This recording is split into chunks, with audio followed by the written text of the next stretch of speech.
Okay, good afternoon everyone and welcome back to Corporate Finance online class.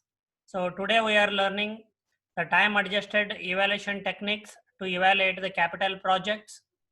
So in the previous class we have learned how to determine internal rate of return, and now we are going to learn the last type of time adjusted technique or discounted cash flow technique, profitability index. So first let us understand what is profitability index. Profitability index approach measures the present value of returns per rupee invested. So I repeat, profitability index measures the present value of returns per rupee invested. Okay, so returns per rupee invested. So if you have invested 1 rupee, okay, so what is your return on the investment? So that is how profitability index, okay, gives you assessment of the capital project. Okay, and it is also in present value. So I repeat again, profitability index approach measures the present value of returns per rupee invested. So while NPV is based on difference between the present value of future cash inflows and the present value of cash outflows, okay, a major shortcoming of net present value being an absolute measure, it is not reliable method to evaluate projects requiring different initial investments. Okay, say for example, if there are two investment proposals and the requirement of the first project is 10 lakh rupees and the requirement of second project is 15 lakh rupees, in such a case one cannot use net present value method. Okay, that is a major shortcoming of net present value. Okay, because the net present value of both the projects will be different and they are not comparable. So net present value is used in case of single proposal only. So I repeat, net present value can be used only in case of single proposal. Okay, but whereas the profitability index methods provides solution to this problem, because that's why profitability index is, okay, considered as a relative measure. So in both the projects, in my oral example, project 1 initial investment is 10 lakh rupee, project 2 initial investment is 15 lakh rupees. So one can calculate profitability index for both the projects. Okay, and per rupee invested in project 1, what will be the earnings or return, and per rupee invested in project 2 requiring 15 lakh rupee, what will be the return. So you can find out. So thus you can compare two capital projects or evaluate two capital projects using profitability index.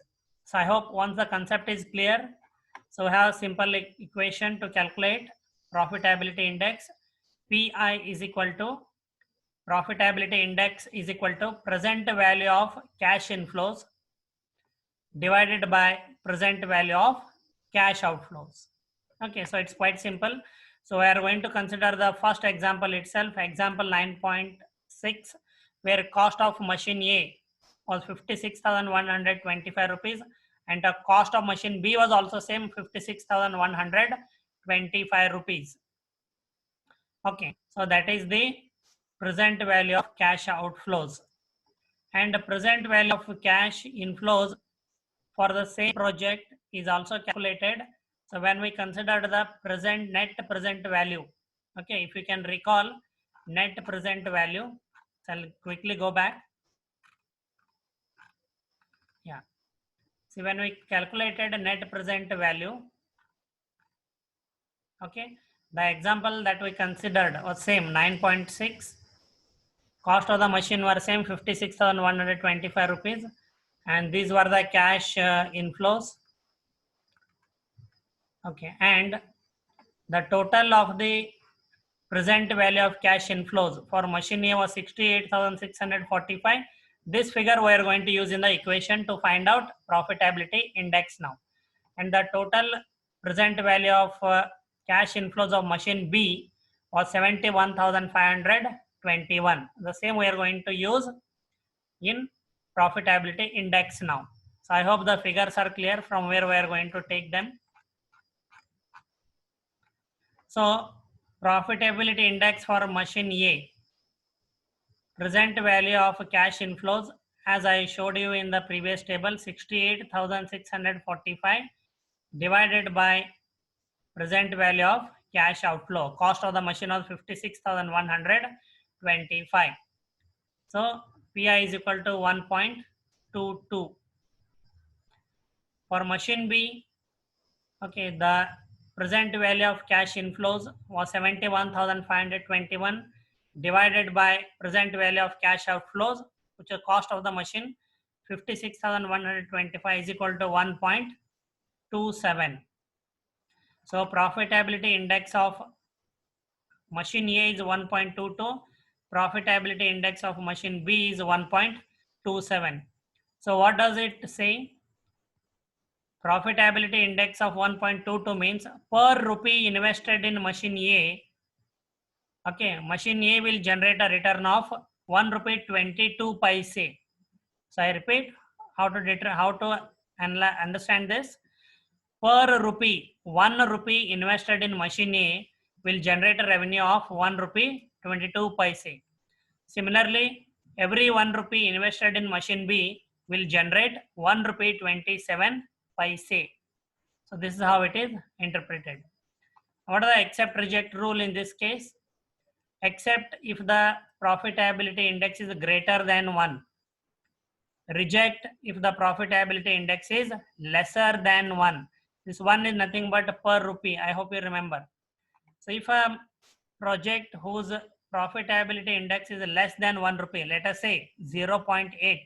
I repeat, oral example, just for example, profitability index of a project is 0.8. That means for every rupee invested in that project, the returns will be only 80 paise. So definitely your returns will be lower than your investment. Hence, such a project should not be accepted. But except if the profitability index is greater than 1. If you consider the above examples, profitability index in case of machine B is 1.27. It is greater than 1. Hence, you can accept the project.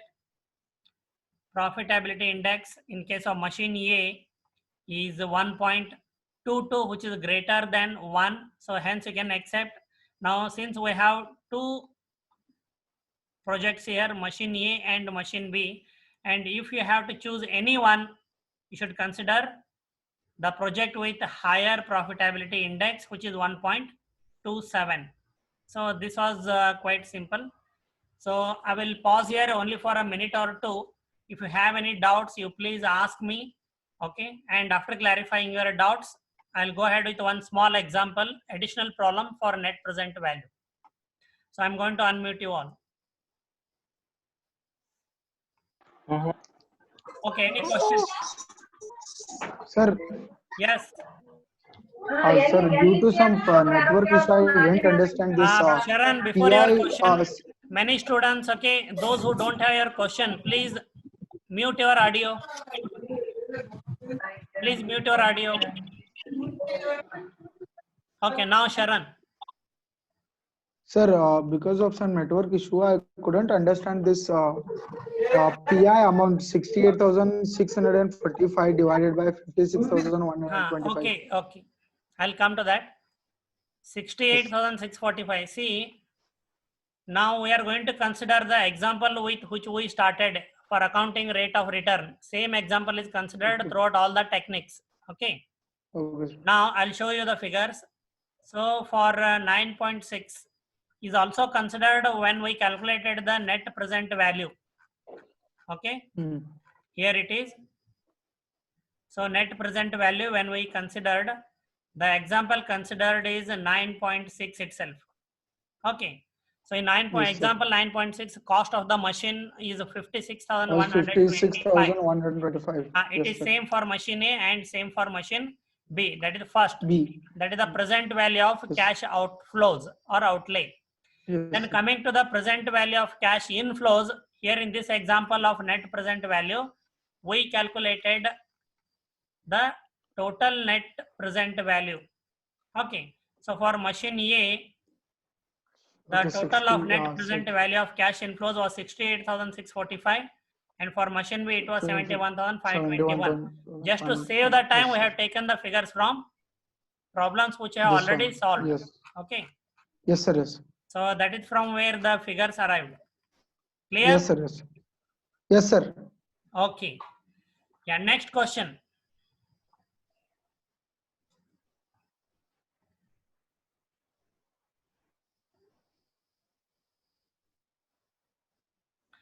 Okay, any other questions?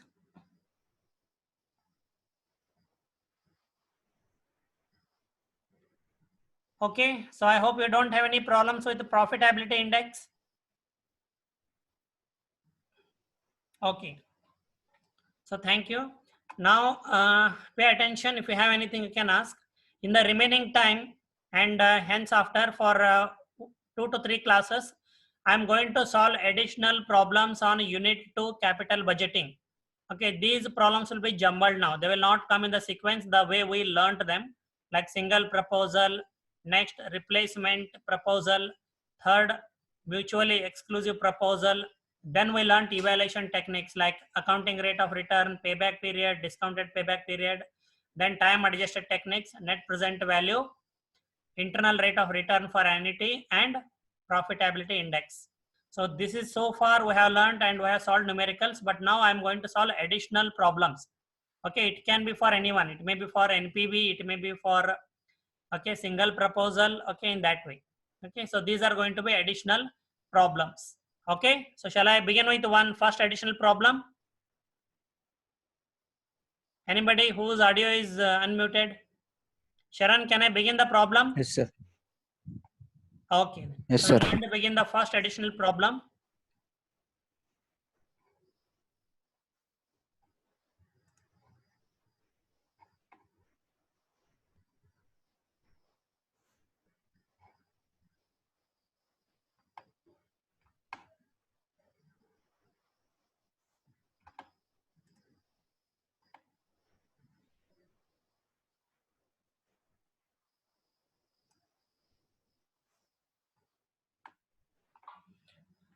Okay, so we are going to go ahead with one simple problem. Simple, but there is one small twist. So I request attention of all the students. Okay. Okay, so from textbook number it is P.9.1. Okay. A company is considering an investment proposal to install a new milling controls, means a new machine. Okay, for our understanding, just say a new machine, install a new machine. Okay, at a cost of, okay, at a cost of 50,000 rupees. So the cash outlay is 50,000 rupees, or initial investment is 50,000 rupees. The facility has a life expectancy. Facility means the new milling control or the new machine. Its life expectancy is 5 years. The machine can be used for 5 years and it has no salvage value. Simple. And the tax rate is 35%. Again, there are no complications. The tax rate is 35%. Assume the firm uses straight line depreciation. Okay, so no written down value now. Assume the firm uses straight line depreciation and the same is allowed for tax purposes. Means tax benefit is also available on the depreciation amount using straight line method. The estimated cash flows before depreciation and tax, into bracket it is given CFBT, from the investment proposal are as below. So these are years 1, 2, 3, 4, 5. This is CFBT. I repeat, it is cash flows before depreciation and tax. So year 1, 10,000 rupee. Year 2, 10,692. Year 3, 12,769. Year 4, 13,462. And year 5, 20,385. Okay. So question is simple. Compute net present value at 10% discount rate. Compute net present value at 10% discount rate. Suggest whether to invest or not in the new machine.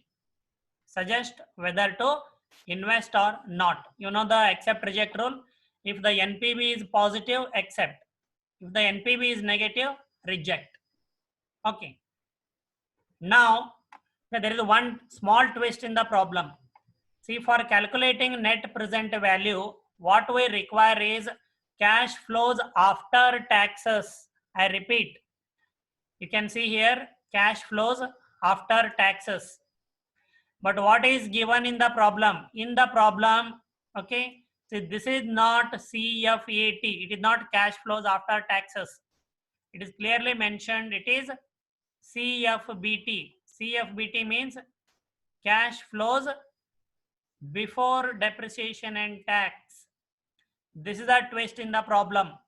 Okay, so that is what we have to begin with. Before calculating net present value, first we have to determine cash flows after taxes or CFAT. So I hope that twist is simple and easy to understand. Okay, now how we calculate CFAT? We have done it, if you remember, in case of a single proposal, okay, or replacement situation. So same way. So we are going to determine cash flows after taxes. That is the first step in finding net present value. So the table is simple. First, column 1 year, column 2 cash flows before taxes, CFBT. It is given in the problem here. Same values we are going to consider here. Okay. Then column 3 depreciation amount, column 4 profit before tax. That is the result of columns 2 and 3. 2 minus 3. So this is profit before taxes at the rate of 35% on column 4. Okay. Then column 6, what you get after deducting 4 minus 5 is earnings after taxes. Columns 4 minus 5. Then CFAT is column 6 plus 3. 6 is earnings after taxes, to which we need to add the amount of depreciation back.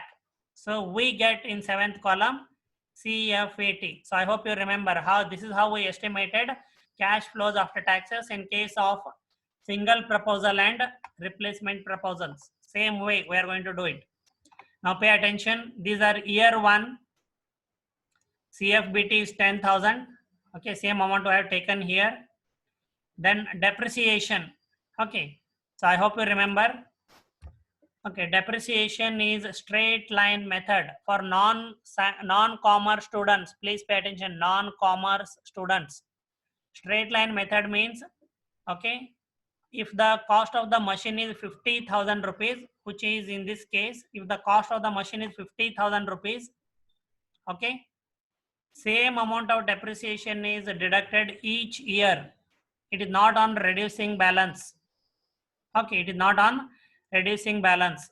So as you can see here, 50,000 rupee, okay, is the cost of the machine, and but they have not given rate of depreciation. Please pay attention. Cost of the machine is given as 50,000, but they have not given rate of depreciation, but they have given life of the machine, which is 5 years. Which is 5 years. So how we are going to find out depreciation? 50,000 cost of the machine divided by number of years, which is 10,000 rupees. Since it is straight line method, each year the amount of depreciation is going to be 10,000 rupees only. It will not change. Okay. Now one can ask then how it is correct, how this amount is correct. See, what is the reason for depreciating the asset? Okay, that amount, whatever is depreciated, is used in the sinking fund. That amount is collected, okay, and at the end of the life of the machine, which is 5 years, that amount is used to purchase a new machine. Okay, so can you purchase a new machine by adding all this? 10,000 each? Yes, the amount will be 50,000 rupees. So this is how you can understand the method used here in identifying the depreciation amount is correct. Okay, so we now know the depreciation amount each year. Then profit before tax. Profit before tax. Since depreciation is not taxed, so we are going to deduct the tax depreciation amount from cash flows before taxes. Okay, so 10,000 minus 10,000, 0. So profit before tax in year 1 is 0.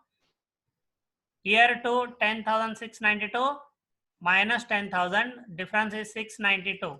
So this is the taxable income in year 2.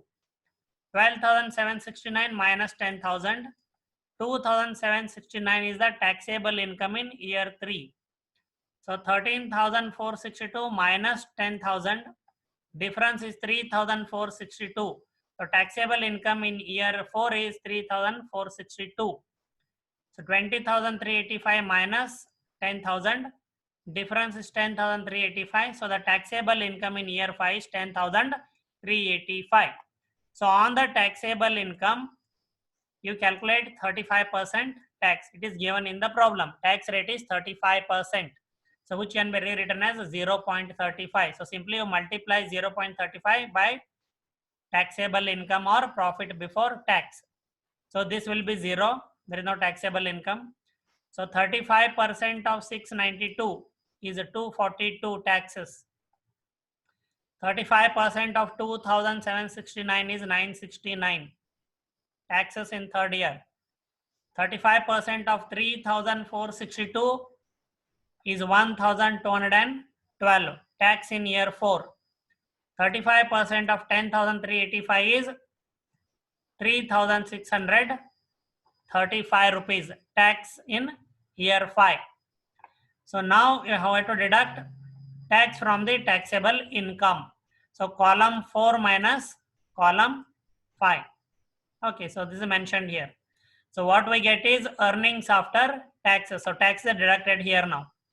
So this is 0, definitely. 692 minus 242, 450. Earnings after taxes in year 2.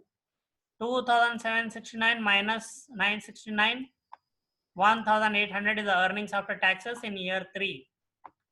3,462 minus 1,212, 2,250 is the earnings after taxes in year 4. 10,385 minus 3,635. Difference is 6,750 is the earnings after taxes in year 5. Okay. So to this amount, we are going to add the depreciation amount back. We deducted depreciation only so that we calculate taxes. As depreciation amount is not considered for tax, it has a tax benefit. Depreciation amount is exempted from taxes. But now this tax amount we are going to add back. Please recall replacement situation and single proposal. We have done it in the same manner. So earnings after taxes, column 6 plus depreciation, column 3. If we add, we get cash flows after taxes. So for year 1, EAT is 0. Okay, and column 3, amount of depreciation 10,000. So 0 plus 10,000, 10,000 rupee. CF80, cash flows after taxes for year 1. For year 2, 450 plus 10,000, 10,450. CF80 for year 2. 1,800 plus 10,000, 11,800. CF80 for year 3. 2,250 plus 10,000. Okay, 12,250 for CF80 for year 4. 6,750 plus 10,000. CF80 for year 5 is 16,750.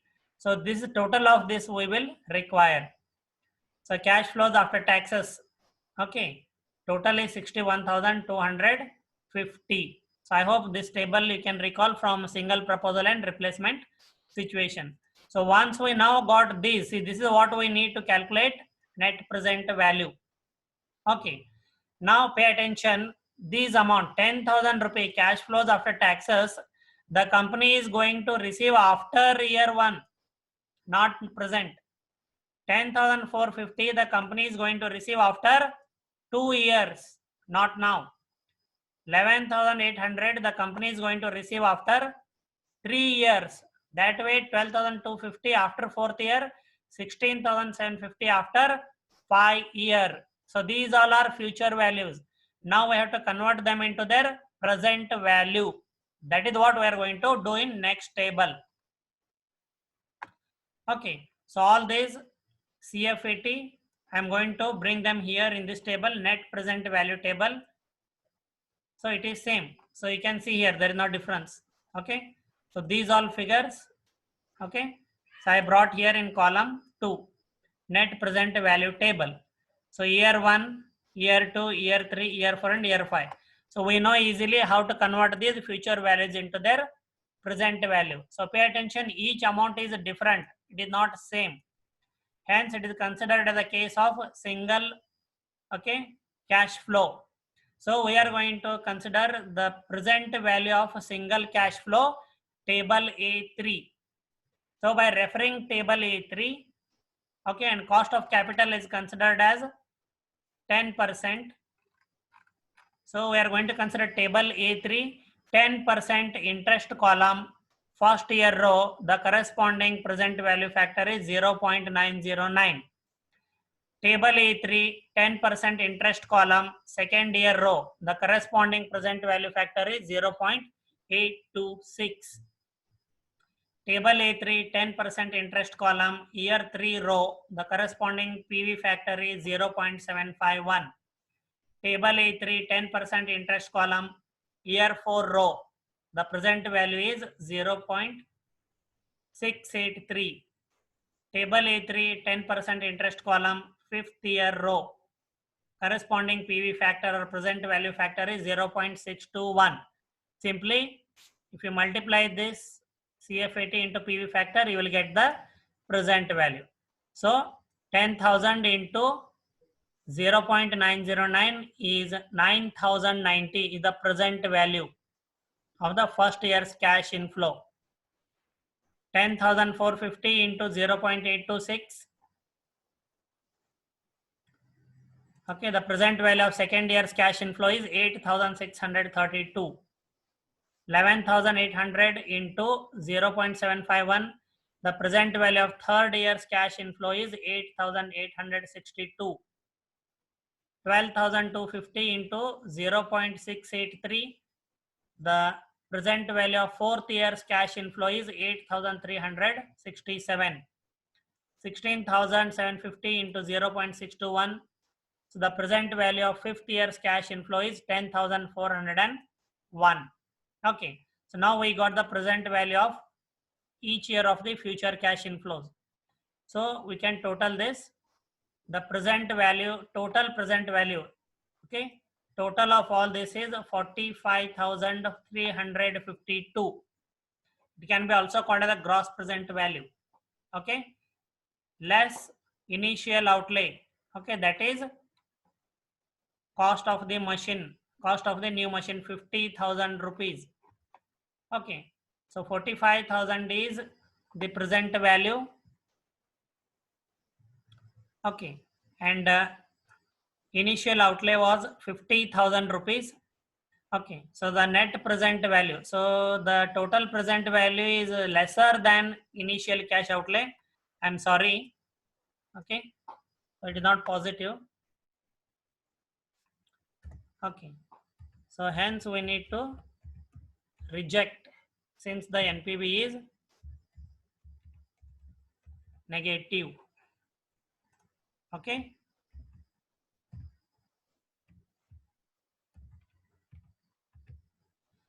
okay, so you can see total of this, total present value is 45,352, whereas the cost of the machine or initial outlay is 50,000 rupees. So the difference 4,006. So total present value is lesser than your initial cash outlay or investment in the machine. So the net present value is negative. So your suggestion should be reject the project since NPV is negative. Okay. So though it was simple, but only twist was CFBT was given, cash flows before taxes. So initially you have to determine the CFAT first, cash flows after taxes. Then using these cash flows after taxes, okay, you have to find out the net present value. And if the NPV is negative, reject the project. Okay, that's it. So now I'm going to unmute you all. Those who have questions, please ask your doubts and clarify. Okay, so I hope I have unmuted you all. Any questions?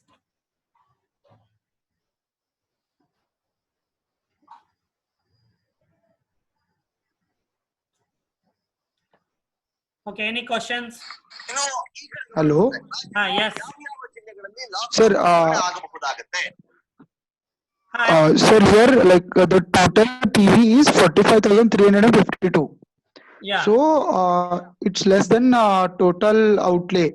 Yes. So we reject the project. If that total PV is like 52,000 or above 50,000, then we have to accept the project. No, sir. Correct, Sharon. You are right. Okay. Yes, sir. Okay, any other question, students? Sir, we have to mention their minus sign. What we need to mention?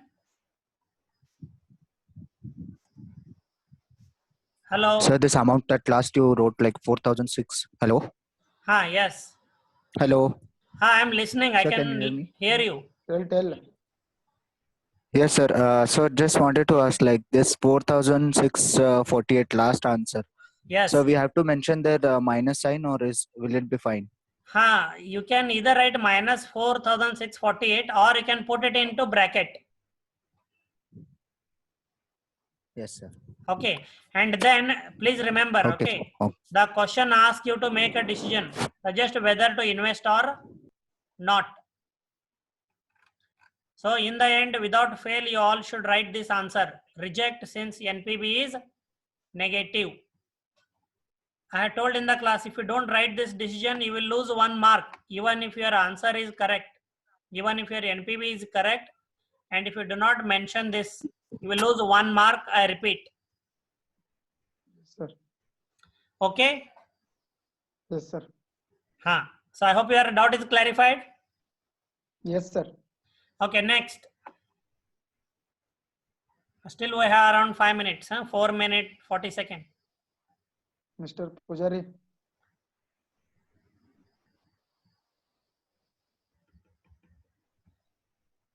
Okay, in the meanwhile, instruction. Okay, I have asked you at the beginning of online classes to arrange for some notebook, separate notebook, and I'm going to send the PDF format solution of this problem as well. So as and when I send you the PDF format of solutions, okay, please write them in the notebook with proper unit number, okay, name of the unit, then chapter number, title of the chapter, sub headings, whatever is given. So you need to maintain your fair notebook. Okay, I hope you understand. Everybody heard me? Yes, sir. Yes, sir. Okay, so please remember to continue to maintain your fair notebook. It may be a new notebook, but you have to maintain now.